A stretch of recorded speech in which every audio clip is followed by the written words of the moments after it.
In this tutorial, I'll show you how to quickly create an email template in Figma using the Marka email generator plugin.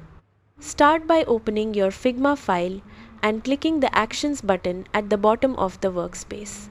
In the search box, select Plugins and Widgets, then search for Marka email generator.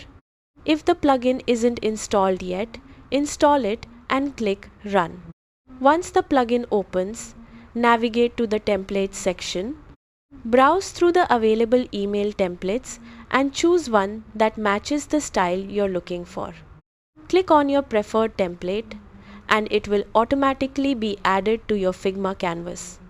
Next, customize the template by replacing the sample content with your own text, images, logo, and brand colors.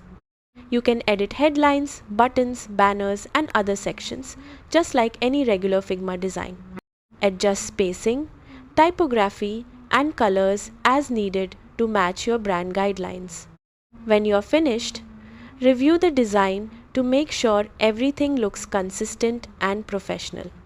You can then share the design with your team, export assets, or continue building additional email templates for your design system. And that's it.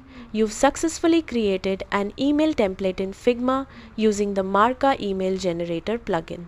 Thanks for watching, and I'll see you in the next tutorial.